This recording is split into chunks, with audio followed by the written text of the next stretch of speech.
My son burst in and froze. I was lying in the garage, hungry, bruised, like a dog in the corner. "Dad, what happened to you? Why are you in the garage? You have a pension of $7,000 a month," he exclaimed in shock. Just then my son-in-law rushed out of the house, proudly declaring, "That pension is mine. I'm taking everything."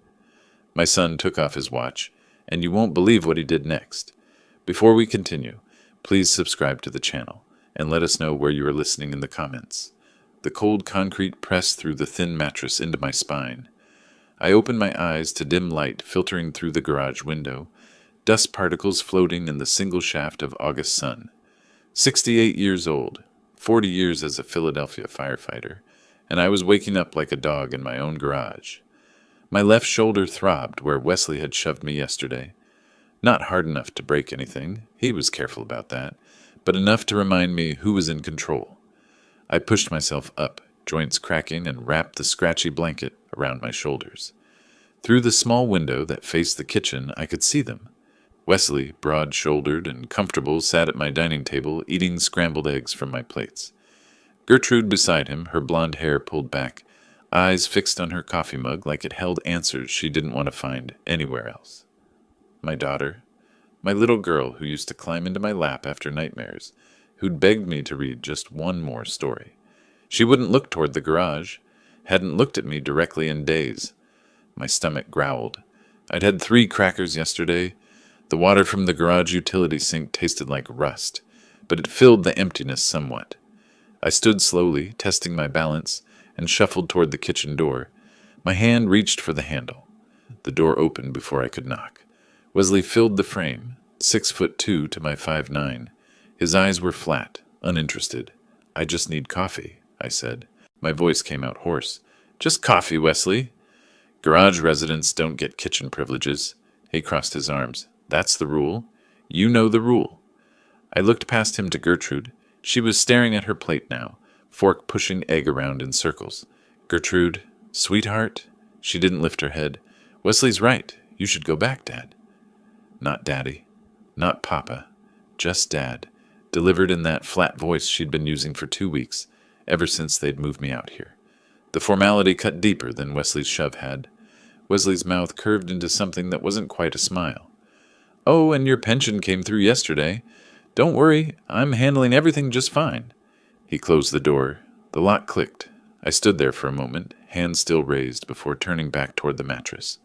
My fingers clenched into fists, then released. Clenched again.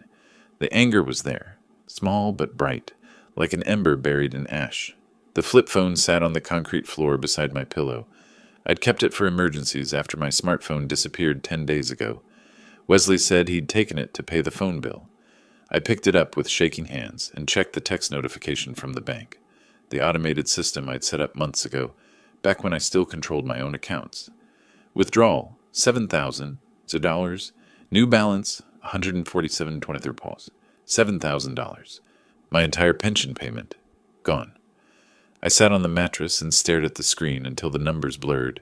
On the wall across from me, my old firefighter uniform hung from a nail.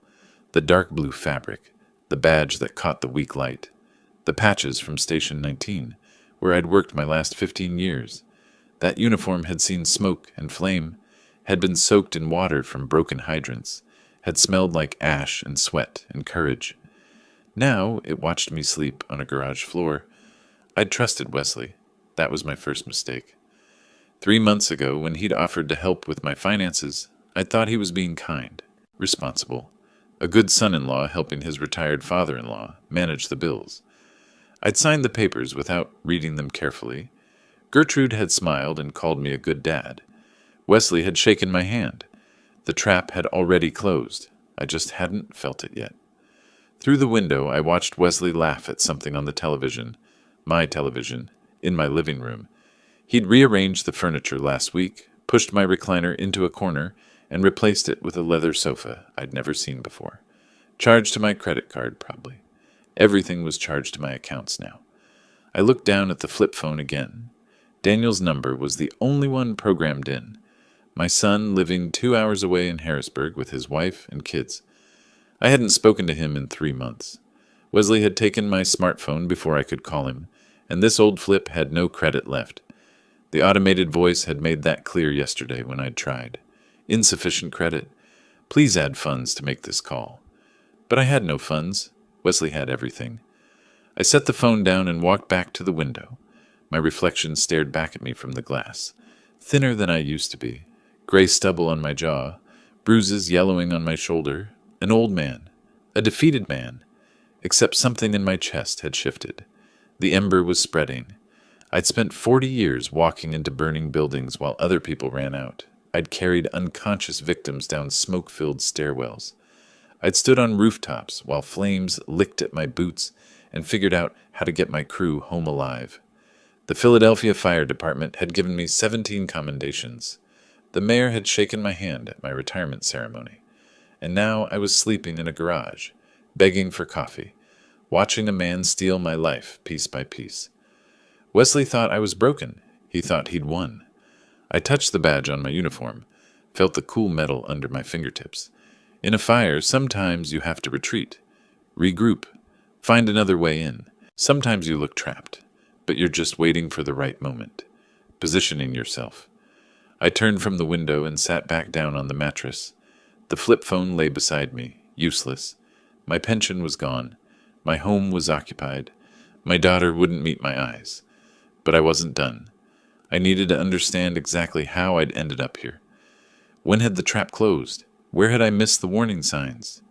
I closed my eyes and forced myself to remember, step by careful step, how a respected firefighter had become a prisoner in his own garage. The memories came slowly, painfully, but they came. I sat on that mattress for a long time, forcing myself to trace back through the months. My hands gripped the edge of the thin fabric until my knuckles went white. The truth was there, waiting. I just had to stop being afraid of it. 6 months ago, everything had been normal. I'd been living alone since Martha died 4 years back, managing fine. The pension covered everything, mortgage paid off, bills manageable, even some left over for the grandkids' birthday gifts. Then Gertrude called. She and Wesley had lost their apartment. Something about unpaid rent, a dispute with the landlord. Could they stay with me? Just temporarily, just until they got back on their feet. I'd said yes immediately. She was my daughter. What else would I do? They'd moved in with 2 suitcases and a lot of promises. Wesley would find work soon. Gertrude was applying for office jobs. They'd be out in 2 months, 3 at most. I'd set them up in the guest room and spare bedroom, told them to make themselves comfortable. Wesley had started talking about finances within a week. The memory came into focus now, sharp as broken glass. 3 months ago, June. We'd been sitting at the kitchen table after dinner. Gertrude was washing dishes, humming something. Wesley had a folder of papers printed from the computer I'd let him use. "Ambrose," he'd said, friendly, helpful. "I've been thinking, you're managing a lot here. Bills, insurance, the pension payments. What if I helped? Took some of that burden off your shoulders?" I'd been tired. I'd spent the afternoon pulling weeds in the heat. "I appreciate it, Wesley, but I've got it under control." "I know you do." He'd opened the folder. "But what if something happens? What if you get sick or forget a payment? With power of attorney, I can handle everything. You just relax, enjoy retirement." I'd frowned at the papers. Legal language, dense paragraphs. "Power of attorney? That sounds serious." "It's standard. Limited power of attorney, just for banking convenience." He'd clicked a pen, positioned it on the first signature line. "You keep control of everything important." Gertrude had come over then, set a cup of coffee beside me, kissed my cheek. "Dad, Wesley's good with finances. It'll be easier for everyone." "You're sure this is standard? For family helping family?" "Absolutely." Wesley had smiled. "My uncle did the same thing with my grandfather. Made everything smoother." I'd signed. 3 pages, 6 signature lines, initials in 4 places. Wesley had pointed to each spot, and I had signed without reading the fine print. Why would I need to? He was family. The trap was set. For a while, nothing changed. Bills got paid. My pension arrived like always. Wesley said he'd moved everything to a joint account for easier management, but I had access. If I needed cash, I could ask. No problem. 6 weeks passed before I noticed. The memories shifted forward. Late July. I'd been opening mail at the kitchen table, mostly junk, some catalogs.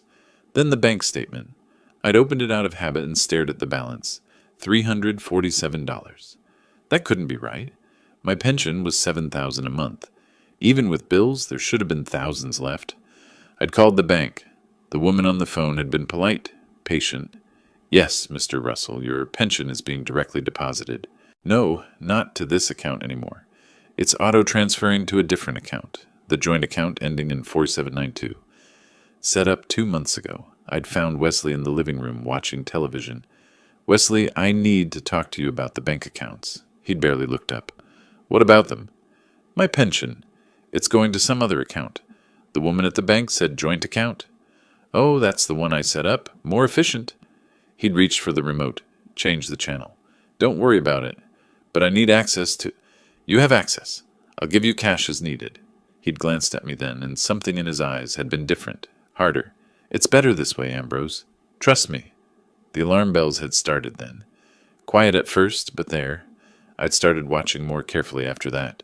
Noticed the new laptop that appeared in the spare bedroom. The expensive dinners Wesley brought home. Steaks, wine, food I couldn't afford. The leather jacket Gertrude wore, tags still attached. $300 visible on the sleeve. When the credit card statement arrived, forwarded from the joint account, I'd seen it all. Electronics, restaurants, clothing, furniture. Thousands of dollars. My thousands. 1 month ago, I'd confronted him. The memory burned now, made my hands shake, even sitting in the garage. I'd waited until Gertrude was at the grocery store. Wesley had been in my recliner, feet up, drinking my beer. Wesley, where's my pension? I'd been holding the bank statements, 6 of them highlighted in yellow. The account is empty. Where's my money? He'd set down the beer slowly. Our money? You signed it over. I'm managing it properly. Managing it? You're stealing it. My voice had risen. I never agreed to this. I signed papers for convenience, not for you to... He'd stood up, fast. Suddenly he was close, using his size, his height. I'd stepped back instinctively. You signed the papers, he'd said, voice cold. It's legal. Power of attorney means I control the accounts. And if you make trouble, Ambrose, I'll have you declared incompetent. You're old, you're forgetful. You're clearly not capable of managing your own affairs. Nursing home. Think about it. The shove had come then. Not a punch. That would leave marks people would ask about. Just his palm against my chest, hard enough to send me stumbling backward into the wall. My shoulder had hit first, the same shoulder that throbbed now. Gertrude had come home 10 minutes later. She'd seen me holding my shoulder, seen Wesley sitting calmly with his beer. She'd looked at me, looked at Wesley, and said nothing. That's when I'd known. She was complicit.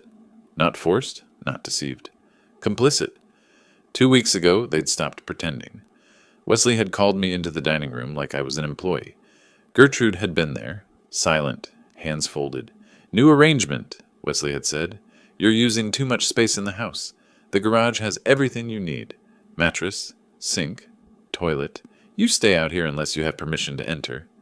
I'd started to protest. He'd cut me off. Your choice, Ambrose. Garage, or I call social services and have you evaluated for senile dementia. Your call. I'd moved my mattress that night, carried it through the kitchen while they watched television.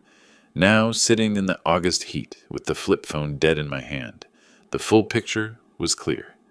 Every piece, every step of the trap. For weeks I'd been thinking like a victim. Trapped, helpless, afraid. But victims don't survive burning buildings. Firefighters do. And firefighters don't panic. They plan. They find the exits. They know the structure's weaknesses. They wait for the right moment. I stood and walked to my uniform, touched the badge again. Remembered, in a fire, sometimes you have to retreat to advance. Sometimes you look beaten, but you're positioning yourself for the next move. Wesley thought he'd won, thought I was broken. He was wrong. I looked at my reflection in the garage window. Older, thinner, bruised. But my eyes were different now, harder, clearer. I couldn't call Daniel, not yet. Not without a real phone. But Wesley had given me something valuable. Time. 2 weeks in this garage, watching them through that window. I'd learned their patterns, their routines. When Wesley left for his afternoon walks, when Gertrude took her long baths, where they kept the spare keys, how the house sounded when they slept. I'd learned something else too. I wasn't done fighting. Not even close.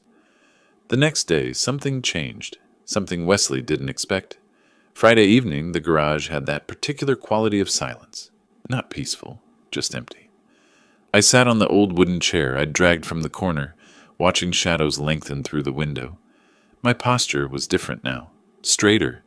The bruise under my left eye had turned yellowish purple, 2 days old from Wesley's accidental elbow. But something inside me had shifted since yesterday's memories. I wasn't just surviving anymore. I was waiting. Then I heard it, the specific rumble of Daniel's Honda Accord, the one with the slightly loose exhaust he kept meaning to fix. My heart seized in my chest. Hope and dread collided like chemical reactions. Not now, not like this. He couldn't see me like this. But the engine cut off, car door slammed. Footsteps on the driveway. Through the small window, I watched the house. Couldn't see the front entrance from here, but I heard the door open. Heard Daniel's voice, warm and unsuspecting. "Hey, anyone home? Where's Dad?" A pause. Then Gertrude, too quickly voice pitched wrong. "Daniel, we didn't know you were coming. He's in the garage, working on something." Wesley's voice drifted out, casual but territorial. "Daniel, long time." I stood slowly, hands shaking. Part of me wanted to call out, warn him somehow. Another part wanted to hide, preserve the illusion that everything was fine, protect my son from the truth. But my legs wouldn't move either direction. "Where's the garage?" Daniel asked. He knew where it was. He'd grown up in this house. The question was a challenge. Footsteps approached. The garage door swung open. Light from the house flooded in, and Daniel's silhouette filled the doorway. Taller than I remembered, broader. His face emerged from the backlight, and I watched the emotions cycle across his features. Confusion, horror, shock. His eyes found mine, then tracked down to the bruise, the mattress on the concrete, the single thin blanket. "Dad?" His voice cracked slightly. "Dad, what? What happened to your face?" I couldn't speak, couldn't form words. Just stood there like a specimen under examination. He crossed the space in 3 strides, gripped my shoulder. "You're living in the garage. Why are you living in the garage? You have a pension, $7,000 every month." "Daniel," my throat was dry. "You shouldn't have come." $7,000, Dad? Where is it?"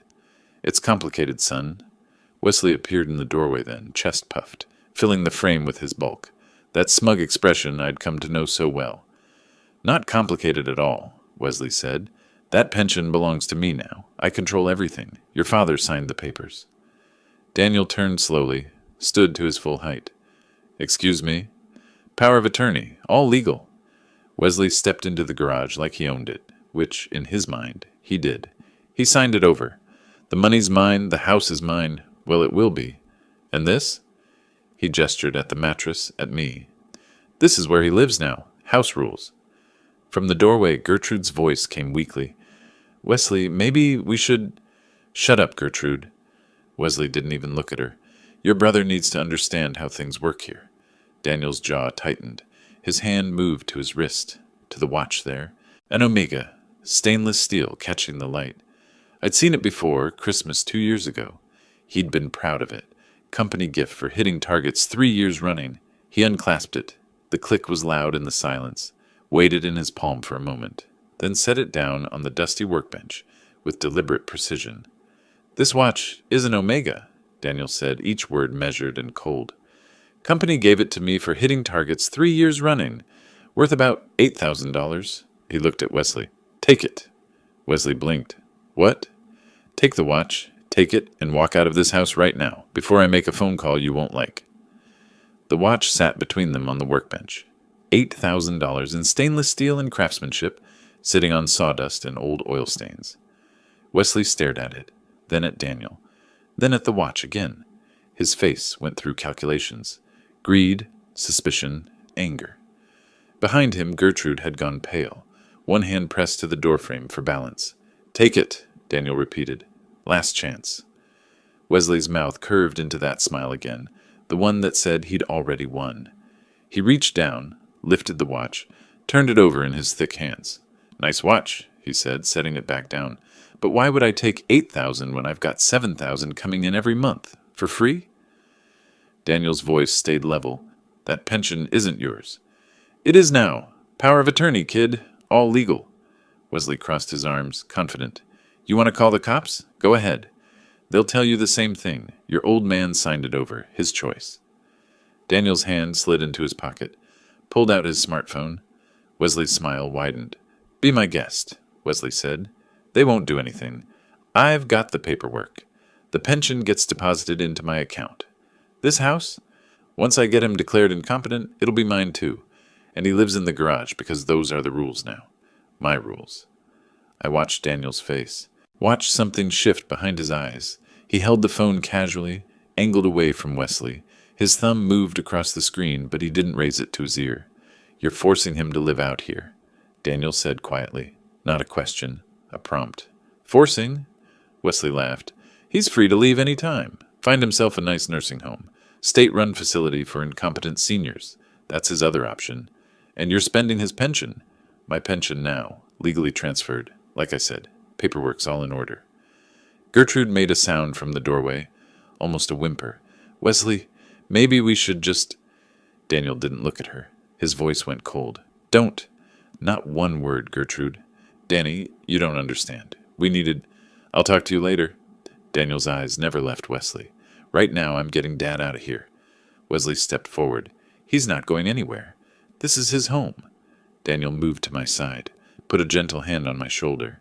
Dad, get up. We're leaving. I stood. My legs felt weak, but Daniel's grip steadied me. Wesley blocked the door. You can't just... Move!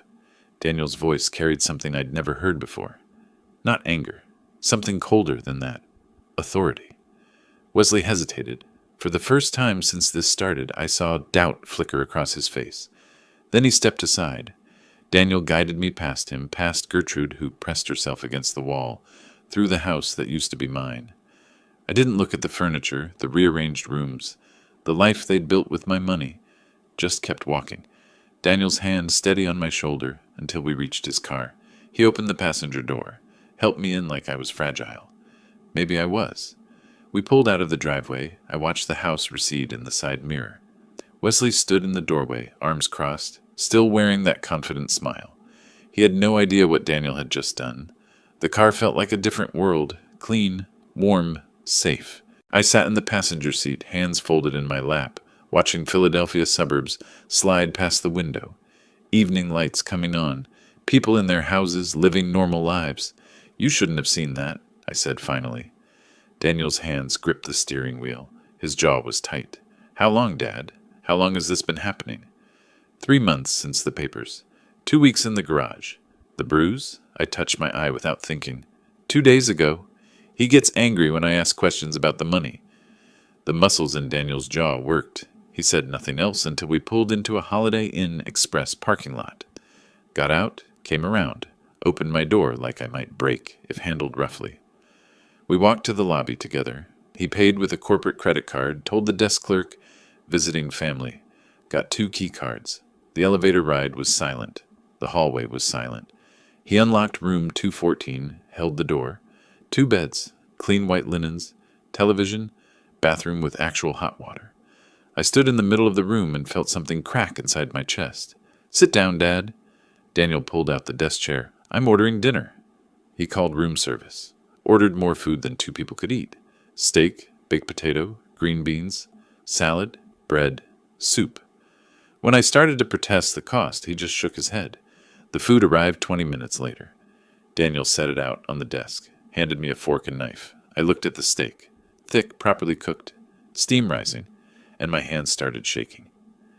When did you last eat? Daniel asked quietly. Yesterday. 3 crackers. He watched me cut the first piece, watched me chew slowly, carefully, like someone who'd forgotten what full felt like. Didn't say anything, just watched, with an expression that made my chest hurt worse than hunger ever had. I ate half the steak before I had to stop. My stomach had shrunk. Daniel wrapped the rest, put it in the mini fridge for later. Then he pulled out a legal pad from his laptop bag, clicked a pen, sat across from me with the methodical air of someone starting a project debrief. Tell me everything, he said, from the beginning. When did Wesley first suggest the power of attorney? So I told him. May, early May, Wesley's friendly offer. The papers at the kitchen table.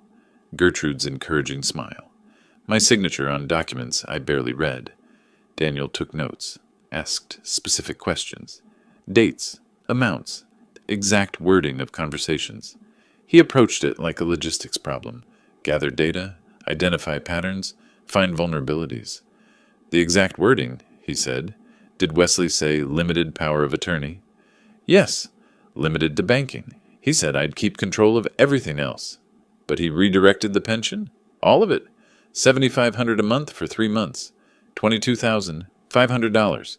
Daniel wrote the number down, circled it. Has he threatened you? Besides the physical nursing home. Says he'll have me declared senile, incompetent. Says I'll die in a state facility. The pen stopped moving. Daniel looked up. Something dangerous flickered behind his eyes, then disappeared back into professional calm. This is elder financial abuse, he said. Pennsylvania has specific laws, and a legal eviction. You own that house, right?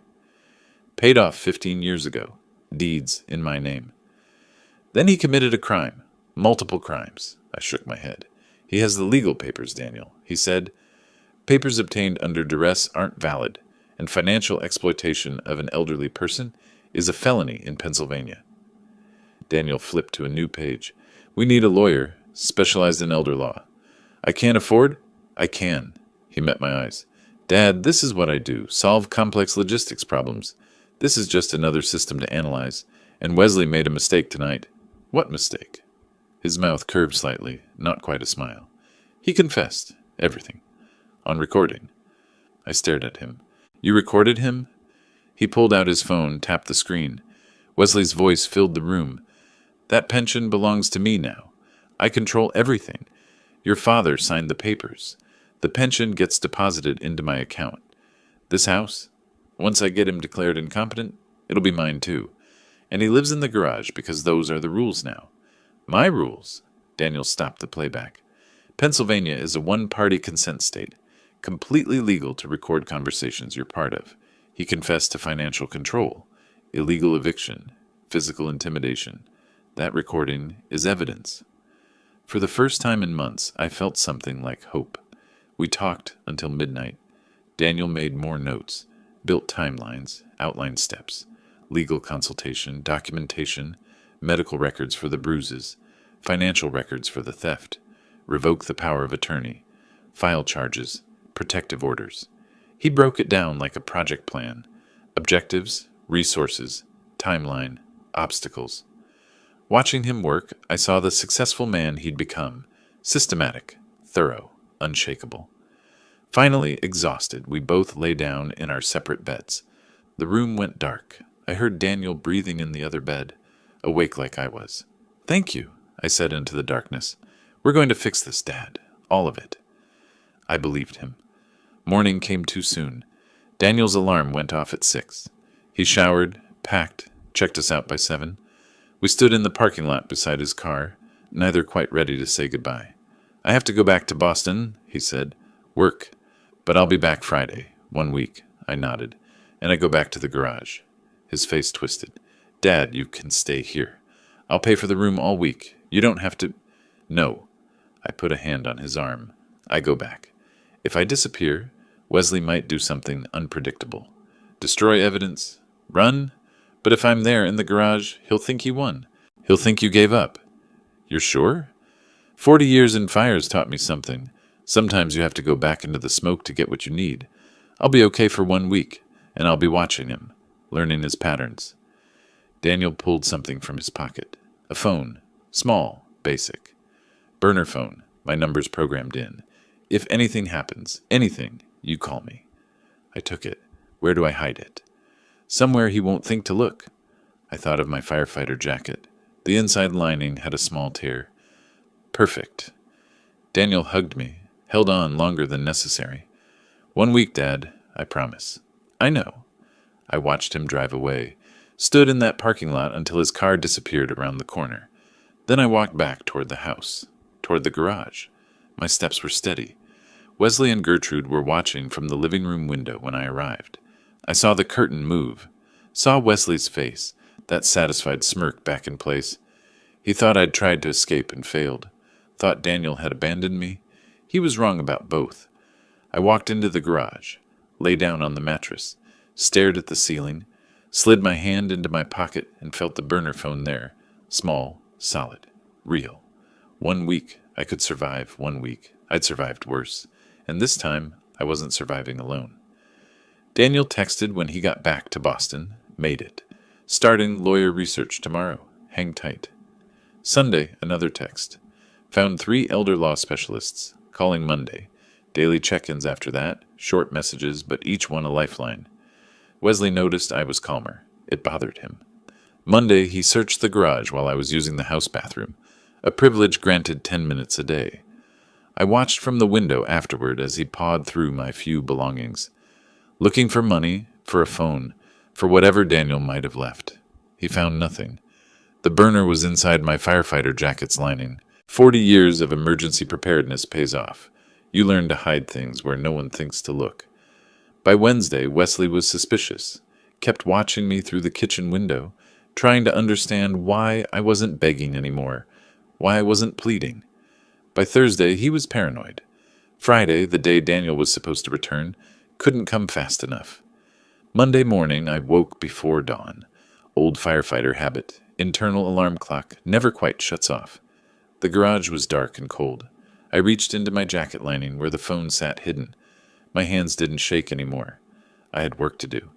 Daniel had called Sunday night from Boston. Brief, careful. Dad, document everything. Photos, dates, amounts. The lawyer needs evidence.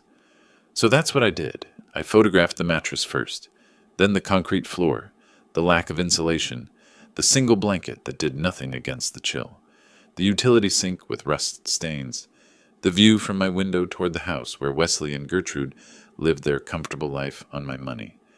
In a dusty corner, I found an old contractor's notebook, spiral-bound, half the pages still blank. I started writing. May 8th, Wesley suggested power of attorney, said just for convenience. May 10th, signed papers at kitchen table, Gertrude present, reassuring. June 15th, discovered pension redirected to joint account, $75 on $100 missing. The dates came easier than I expected. Firefighter training again. We logged everything, every call, every incident. Turned out financial abuse had the same structure as any other emergency. Timeline, evidence, witnesses. Through the garage window, I watched Tuesday unfold. A delivery truck pulled up around noon. 2 men wrestled a massive box toward the front door. 70-inch television, the logo visible even from my vantage point. Wesley directed them like a homeowner. Proprietary gestures, satisfied smile. I photographed it through the window. Wasn't perfect quality, but good enough. Timestamp, clear image. Later that afternoon, the SUV appeared. Brand new Ford Explorer, gleaming black, temporary dealer tags visible. Wesley and Gertrude walked around it, admiring. He'd bought it without selling the old sedan. Just added a second vehicle to the fleet. My fleet. My pension money. $28,000 of my retirement. And counting. I took more photos. The SUV from multiple angles. Wesley loading grocery bags from the trunk. Expensive whiskey bottles visible. Premium labels I recognized from my own better days. Tuesday night, Daniel called. The lawyer's name is Sandra Mitchell. Specializes in elder law. We're meeting Wednesday at 3. Coffee shop on Broad Street. That little independent place near the library.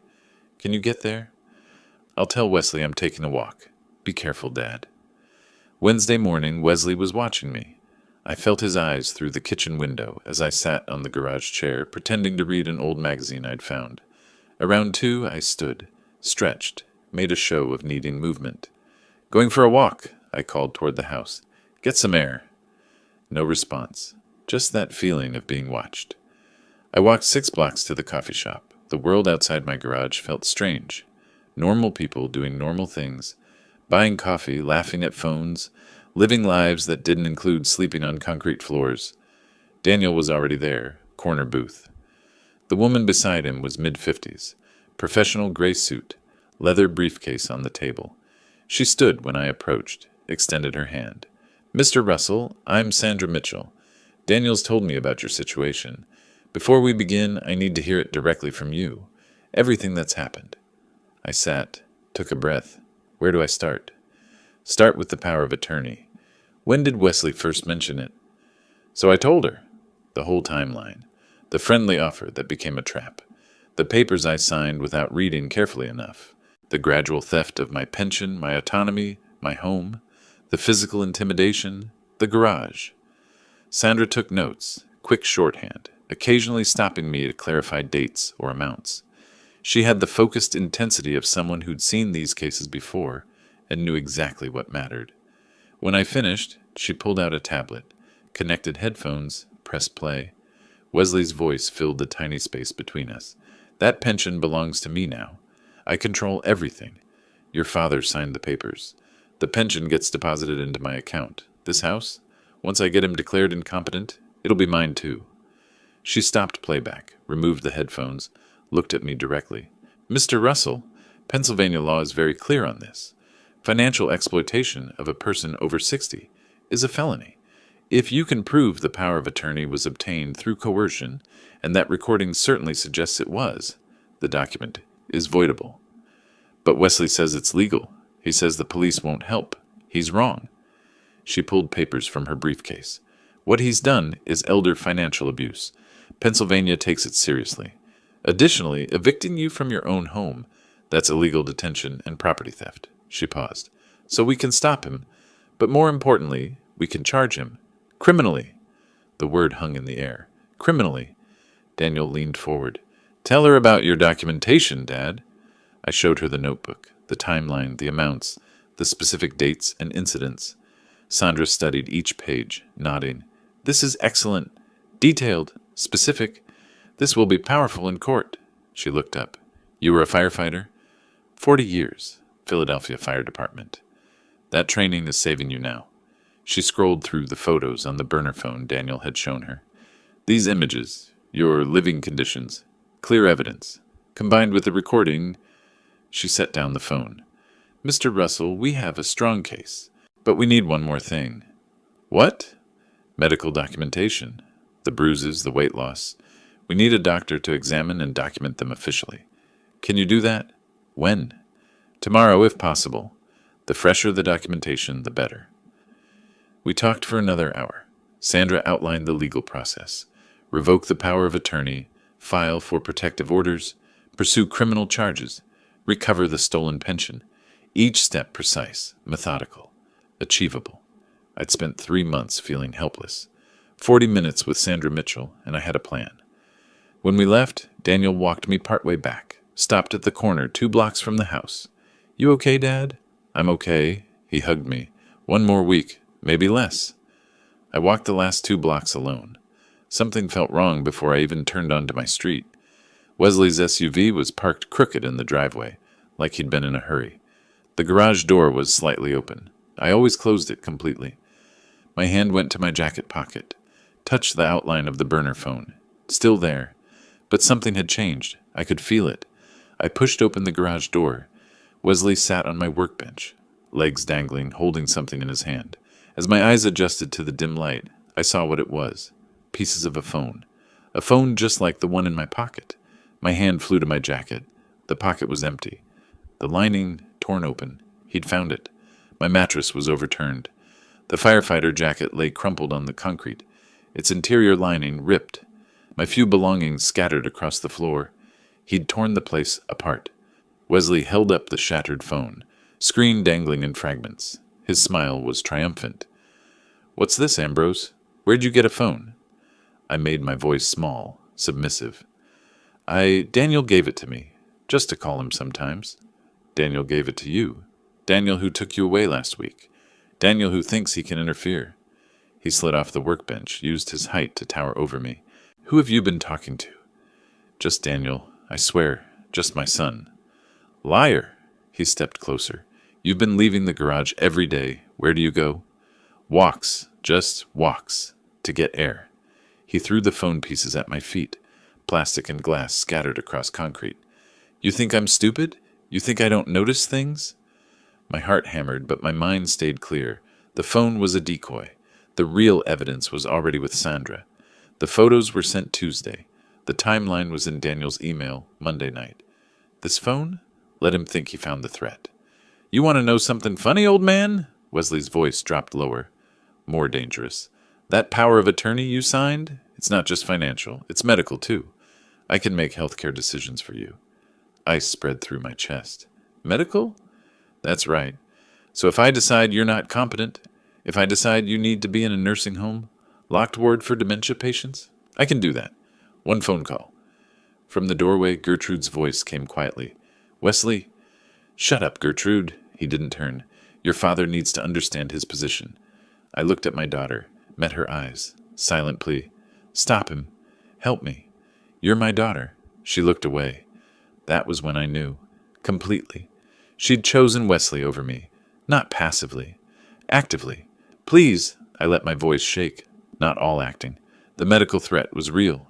Terrifying. I'm sorry. I won't cause trouble. You're right. You won't. Wesley picked up my jacket, examined the torn lining. No more phones, no more walks without permission, and no more dinner tonight. You need to learn. He walked out. Gertrude followed without looking back. I stood in the wreckage of my searched garage, surrounded by broken phone pieces and scattered belongings. Slowly, I righted the mattress, picked up my jacket. The lining was destroyed, but the jacket itself was intact. Evening came. My stomach cramped with hunger. Wesley had made good on his threat. No dinner. But I'd eaten at the coffee shop with Daniel and Sandra. I'd survive. Around 7, I walked to the neighbor's house. The Johnsons, 50 feet away. I'd known Martha and Frank for 15 years since I moved in after my wife died. Nice couple, kept to themselves mostly. But they'd noticed things. I'd seen Martha watching from her window sometimes when Wesley treated me badly. I knocked quietly. Martha Johnson opened the door. Her expression shifted instantly from surprise to concern. Ambrose, are you all right? Martha, I'm sorry to bother you. I need to ask a favor. Come in, come in. Frank, Ambrose is here. Frank emerged from the living room, took one look at me, and his face hardened. My word. Ambrose, what's happened to you? In their warm kitchen, with coffee Martha insisted on making, I explained. Not everything. Didn't mention the lawyer yet. But enough. Wesley had taken my phone. I needed to communicate with my son. Family matters being handled. Martha and Frank exchanged a long look. Years of marriage, reading each other without words. Ambrose, Martha said carefully. We've been worried. We see things. How you live in that garage. It's being handled, I said. I have help. I just need a way to communicate. Frank stood decisive. Use our phone anytime, day or night. We mean it. How long has this been going on? Martha asked. Months, but it's ending soon. She reached across the table, put her hand over mine. We should have said something sooner. We should have done something. You're doing it now. That's what matters. Frank gave me their phone number written on a piece of paper. Told me the back door was always unlocked if I needed to come over when they were out. They had a spare key under the mat. Actually told me where it was. I walked back to my garage, feeling less alone than I had in months. That night, from the Johnsons' house, I called Daniel. Told him about the phone Wesley found. He laughed. Actually laughed. Dad, that phone was backup. Everything's already with Sandra. He found nothing important. He has medical power of attorney. He threatened nursing home. Daniel's voice went cold. Forward that to Sandra. She needs to know. But Dad, it doesn't matter. We're moving Friday. Medical exam Thursday, then paperwork Friday. You hold on until then. Thursday morning, Wesley cut my food again. Breakfast was 2 crackers. Dinner would be the same if I got dinner at all. The shower schedule changed too. Once per week now, Sundays only. He was tightening the cage, trying to break whatever spirit he sensed hadn't broken yet. But I had an appointment that day. Sandra had arranged it. Medical examination at a clinic downtown. Documentation of the bruises, the weight loss, the effects of Wesley's abuse. Not just for court, for the criminal charges Sandra said were coming. I told Wesley I was going for a walk. He watched me leave with suspicious eyes, but said nothing. At the clinic, Dr. Sarah Chen examined me thoroughly. Asked questions I answered honestly. Photographed the yellowing bruise under my eye. Weighed me. I'd lost 23 pounds in 3 months. Documented muscle loss, signs of malnutrition, stress indicators. Mr. Russell, she said quietly, filling out forms, I'm required to report this. What's being done to you is abuse. It's being reported, I told her. By a lawyer. Criminal charges are coming. She handed me copies of everything. Good. You deserve better than this. Walking back, I stopped at the Johnsons' house. Martha made me lunch. Real lunch, sandwich and soup and fruit. Frank sat with me while I ate, talking about nothing important, giving me the gift of normal conversation. That night, lying on my thin mattress with hunger cramping my stomach despite lunch, I thought about time. How it moves differently when you're waiting for rescue. How days feel like weeks, but I'd survived worse. Burning buildings, smoke inhalation, collapsed structures. I could survive my own son-in-law for a little while longer. Friday morning, I walked to the corner grocery store. Not because I needed groceries. The milk was just cover. But because I needed to buy there at exactly 9:15 when Daniel would happen to drive by. Wesley watched me leave. I felt his eyes from the kitchen window. But I'd been taking walks all week, my new hobby since the phone incident. He was suspicious, but he let me go. Probably figured I had nowhere to go, no way to cause trouble. He was wrong. Daniel's Honda pulled into the parking lot at 9:17. He climbed out, looked up, feigned surprise. "Dad, what are you doing here?" I held up the quart of milk I'd bought with quarters. "Daniel, I didn't know you were coming to town." Last-minute decision. Wanted to check on you. His eyes found mine. Dropped to the milk. Understood everything. "Let me buy you breakfast. Real breakfast. We need to talk." 20 minutes later, we were at the medical clinic. Dr. Sarah Chen was expecting us. Sandra had briefed her beforehand. Professional courtesy between people who deal with abuse cases regularly. Dr. Chen was thorough. She photographed every bruise from multiple angles.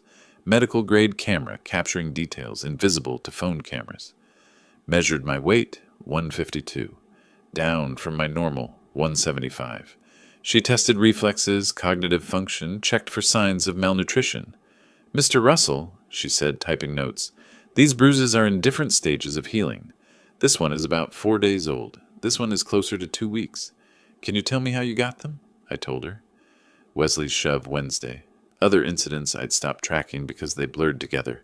"And your weight loss?" "Limited food. He controls when I eat, how much." She stopped typing.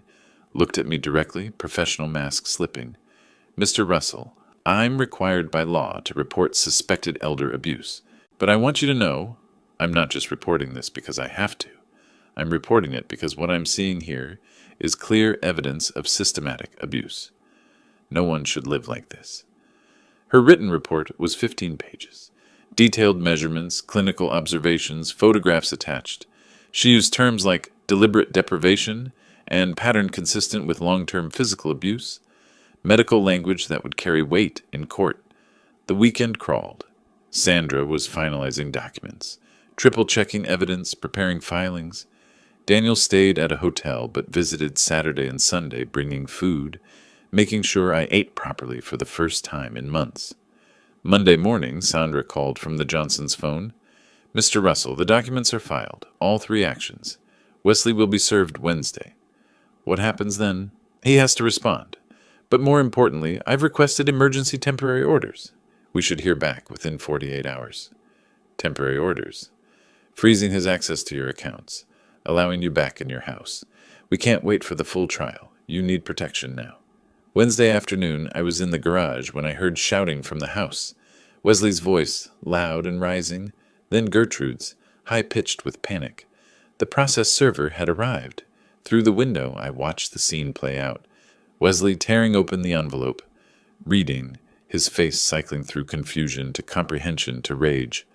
"Gertrude!" he bellowed. She came running from the kitchen. He waved papers at her. "Your father's suing me. He got a lawyer. He's trying to take everything back." Her voice carried clearly. "Adult Protective Services? Financial exploitation? Wesley, this says criminal investigation." I sat on my mattress and allowed myself a small smile. The counterattack had begun. That evening, from the Johnsons' phone, I listened as Daniel described Wesley's frantic lawyer search, attorney after attorney declining once they reviewed the evidence. The recording was the killer. Wesley boasting about controlling the pension, forcing me into the garage.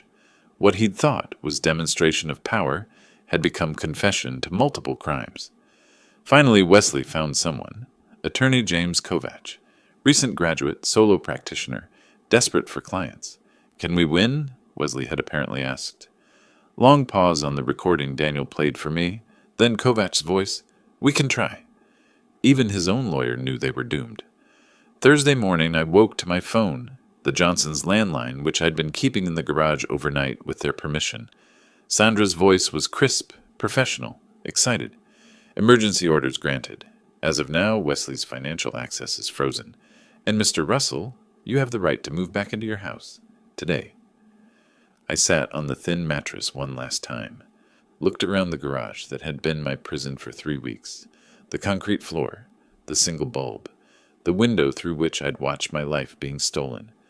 Then I stood, gathered my few possessions into a plastic bag, and walked to the front door. Wesley was in the living room, watching. I'm moving back inside, I said. Guest bedroom. He stood. You can't just... I held up the printed court order Daniel had emailed to the Johnsons. Court order says I can. Section 2, paragraph 3. Read it if you want. His voice went dangerous. You're making a mistake, old man. I met his eyes. No fear anymore, just cold certainty.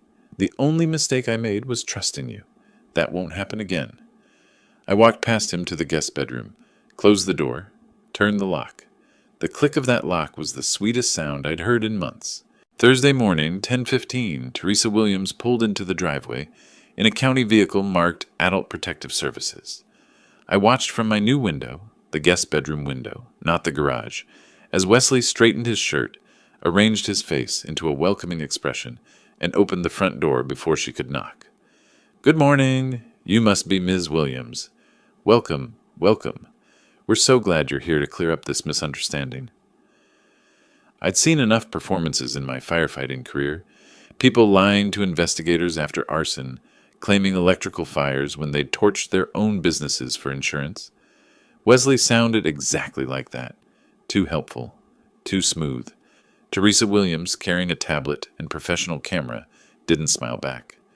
I'm Teresa Williams from Adult Protective Services. We received a complaint regarding the living situation here. I need to interview everyone in the household and inspect the premises. Gertrude appeared, nervous energy radiating. Can I get you coffee? Water? We want to help however we can.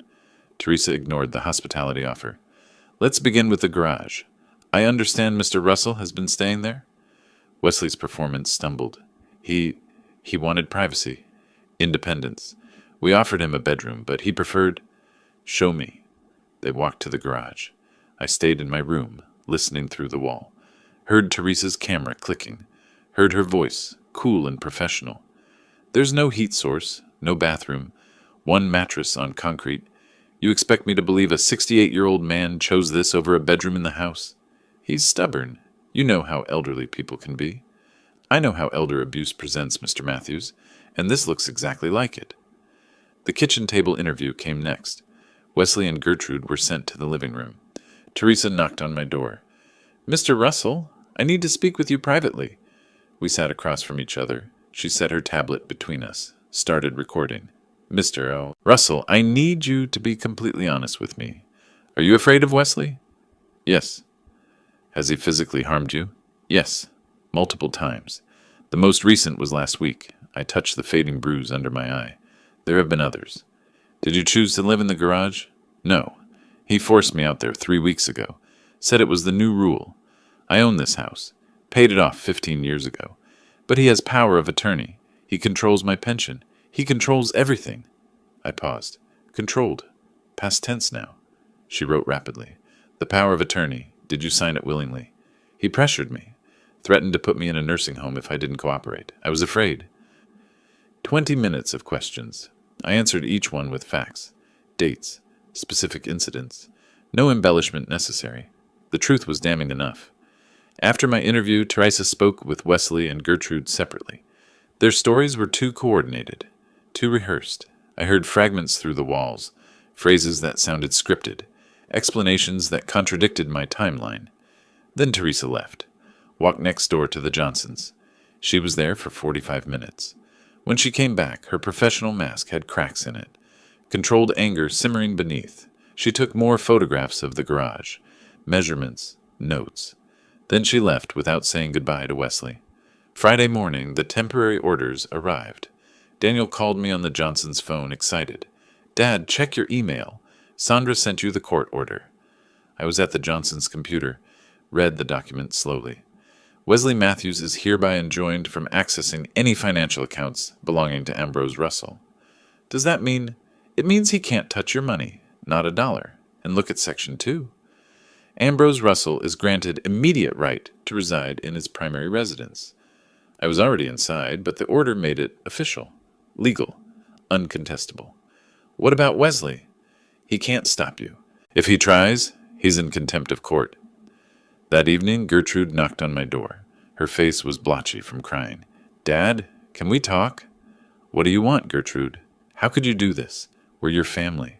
We took you in when—" I opened the door wider, looked at my daughter, this woman who'd watched her husband abuse me for months, and said nothing. "You took me in? This is my house, Gertrude. I own it. And you didn't take me in. You stole from me, starved me, and forced me to sleep in a garage. It wasn't like that. Wesley was just trying to help manage things. Family doesn't do what you did. Family doesn't stand by while their father is abused. You made your choice, Gertrude. You chose him over me. Now live with that choice. I'm still your daughter." I closed the door. "Then you should have acted like it." The weekend passed in cold silence. Wesley barely left his room. Gertrude cried through the walls. I stayed in the guest room, door locked, eating food Daniel brought, regaining strength. Sandra called Sunday afternoon. The final hearing is Friday. 1 week. Judge Morrison will hear both sides and make permanent rulings on the power of attorney, financial restitution, and housing. The APS report will be part of the record. What about criminal charges? Teresa's recommending prosecution. The district attorney will decide after the civil hearing. Monday, Tuesday, Wednesday. Each day crept toward Friday. Daniel arrived Thursday night, stayed at a hotel but came to the house early Friday morning. I walked out to his car. Wesley was watching from the living room window. I saw the curtain move. I didn't look back. "Ready, Dad?" Daniel asked. I buckled my seatbelt. The courthouse was 20 minutes away. 20 minutes until everything would be decided. "I've been ready for months," I said. "Let's finish this." Tuesday morning, Daniel parked in the courthouse visitor lot. Through the windshield, I could see the Philadelphia Court of Common Pleas building, all granite and glass, imposing in that way government buildings are designed to be. "You ready, Dad?" Daniel asked. Was I ready? Ready to face Wesley in front of a judge? Ready to have strangers examine my humiliation, my bruises, my garage mattress on a courtroom screen? "Let's go," I said. Because ready or not, this was happening, and I'd rather face it standing than hide from it beaten. Sandra was waiting outside courtroom 5, navy suit, leather briefcase, the picture of professional confidence. She shook my hand. "Good morning. How are you feeling, Mr. Russell?" "Nervous. Ready." "That's good. Nerves keep you sharp." She glanced at her watch. "The judge has allocated 2 hours for this hearing. I'll present our evidence first. Medical, photographic, financial, and audio. Kovach will try to rebut. Then she'll rule. Could be today, could be next week. But given the temporary orders, I expect a decision today." Inside, the courtroom was exactly what I expected. High ceilings, wood paneling, the judge's bench elevated like an altar of justice. Wesley sat at the defense table with Attorney Kovach, wearing an ill-fitting suit, Gertrude beside him, face pale. Wesley's eyes found mine, held them for a moment, then looked away. Judge Patricia Hendricks entered at precisely 10 o'clock. Late 60s, steel-gray hair, the kind of face that had seen everything twice and wasn't impressed either time. "Be seated. Ms. Mitchell, you may proceed with your opening statement." Sandra stood. "Thank you, Your Honor. This case is straightforward. The defendant, Wesley Matthews, systematically exploited his father-in-law through financial manipulation, physical abuse, and unlawful deprivation of housing. We have medical evidence, photographic evidence, financial records, witness testimony, and most damningly, an audio recording of Mr. Matthews confessing to these actions." She clicked her remote. The courtroom screen illuminated with Dr. Chen's medical report, photographs of my bruises, purple, yellow, green, in various stages of healing. The judge leaned forward, reading. Then came the garage photos. The thin mattress, the concrete floor, the single bare bulb, the utility sink, each image more damning than the last. Judge Hendricks's expression hardened. Financial records next. Bank statements highlighted in yellow. $7,500, redirected monthly. Expenditure records. $42,000 for the SUV, $3,000 for the television, hundreds for a premium alcohol. Then Sandra played the recording. Wesley's voice filled the courtroom, arrogant and clear. That pension belongs to me now. I control everything. Your father signed the papers. The money's mine, the house is mine. Well, it will be. And this is where he lives now. House rules. Silence when it ended. Heavy, damning silence. Please note that recording as Exhibit D, Judge Hendricks said. Ms. Mitchell, is that the defendant's voice? Yes, Your Honor. Recorded by Daniel Russell during a confrontation at the property. Pennsylvania is a one-party consent state. The recording is legally obtained. The judge looked at Wesley. Mr. Matthews, is that your voice? Yes. And did you make those statements? It was taken out of context.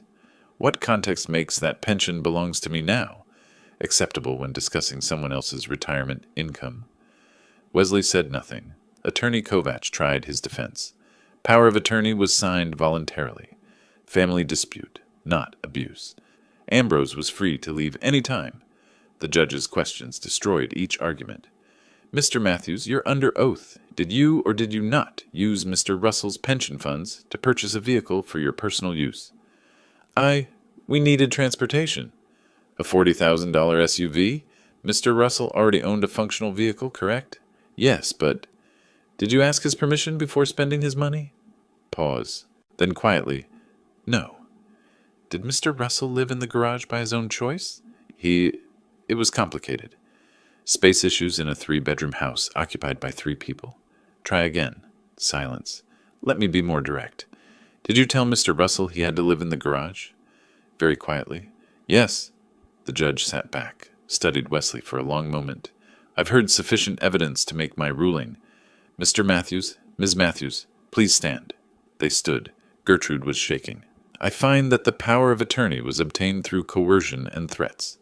Even if it had been signed voluntarily, the subsequent use constitutes financial exploitation under Pennsylvania statute. The power of attorney is hereby voided in its entirety, effective immediately. She paused. Let it sink in. Furthermore, I find that Mr. Matthews misappropriated approximately $28,000 of Mr. Russell's pension funds. Restitution in that amount is ordered, payable within 90 days. Gertrude whispered something I couldn't hear. Third, regarding the housing situation, Mr. Russell is the lawful owner of the property. Mr. and Ms. Matthews are hereby ordered to vacate the premises within 48 hours. Failure to comply will result in law enforcement assistance. Wesley's face went pale. 48 hours? That's Thursday at noon. Finally, I am issuing a protection from abuse order. Mr. and Ms. Matthews are prohibited from contacting Mr. Russell or coming within 500 feet of his person or property. Long pause. One more thing. The evidence presented here suggests criminal conduct, specifically financial exploitation of an older adult, which is a felony in Pennsylvania. I am referring this matter to the Philadelphia District Attorney's Office for review and potential prosecution. The gavel struck. Court is adjourned. In the hallway, Gertrude approached me, crying, Dad, please. We didn't mean... I stepped back. Don't. Just don't. We'll pay you back. We'll make this right. You had months to make it right. You chose not to. Daniel positioned himself between us. The judge issued a no-contact order. You need to leave. Wesley pulled Gertrude away, his voice venomous. This isn't over. Sandra stepped forward. Actually, Mr. Matthews, it is. And if you violate that protection order, you'll be arrested. I suggest you spend the next 48 hours packing, not making threats. We walked out into afternoon sunlight. The contrast was sharp, from the dim courtroom to bright August day, from testimony to vindication. Sandra shook my hand on the courthouse steps. You'll receive the written order within 24 hours. Enforcement begins immediately. If they're not out by Thursday noon, call the police. Daniel hugged me. It's over, Dad. You won. Not quite over. Wesley and Gertrude had 48 hours to pack and leave. Thursday at noon, I'd walk back into my home, truly mine again. But standing there on those courthouse steps, breathing free air, knowing the judge had seen the truth and ruled in my favor, that felt like winning. Tuesday evening, we sat in Daniel's hotel room. Sandra had gone home, but she'd left us with copies of the court order, highlighted sections marking our victories. "You should stay here until they're gone," Daniel said. "I've already paid for the room through Friday." I nodded. I wasn't afraid of Wesley anymore. The court had neutered him, but I didn't want to watch him pack. Didn't want to share space with him for even one more night. "Thursday noon," I said, reading the order again. "They have to be out by Thursday noon. 2 more days. I can wait 2 more days." Wednesday afternoon, I drove past the house, saw boxes through the windows, chaos of frantic packing. Gertrude spotted me from the living room, came outside, face streaked with tears. "Dad, please, can we talk?" I kept the car running but rolled down the window. "What is there to say, Gertrude?" "I'm sorry.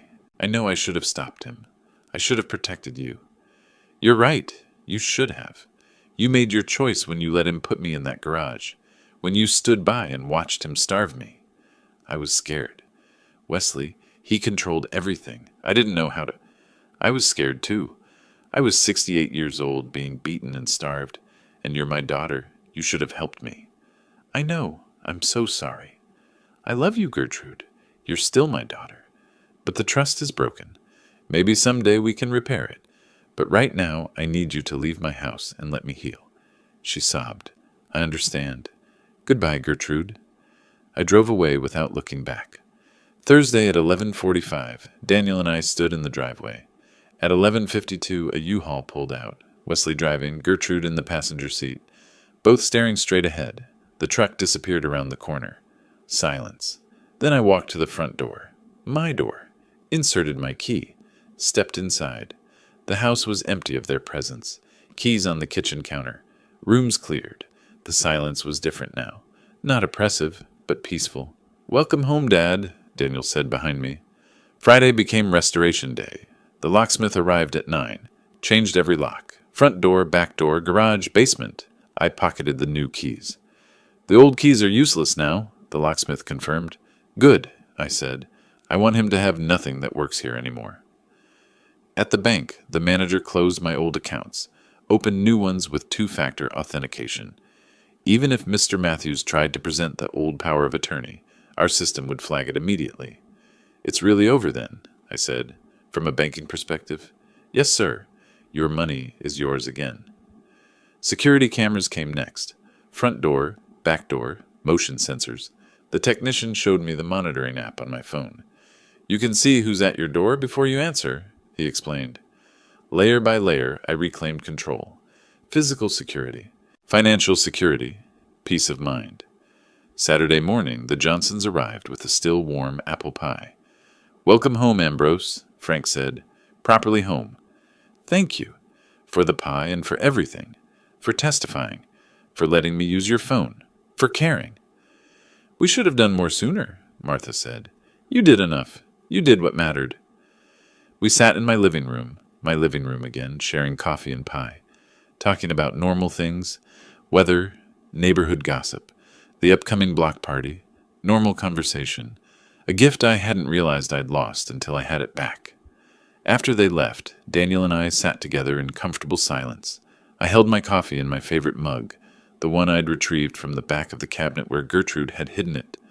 On the mantel, an old family photo.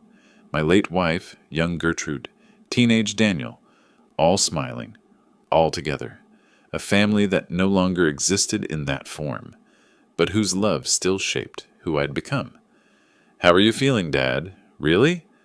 "Tired, relieved, strange." "Strange how?" "I'm in my own house, drinking coffee from my own cup, sitting in my own chair.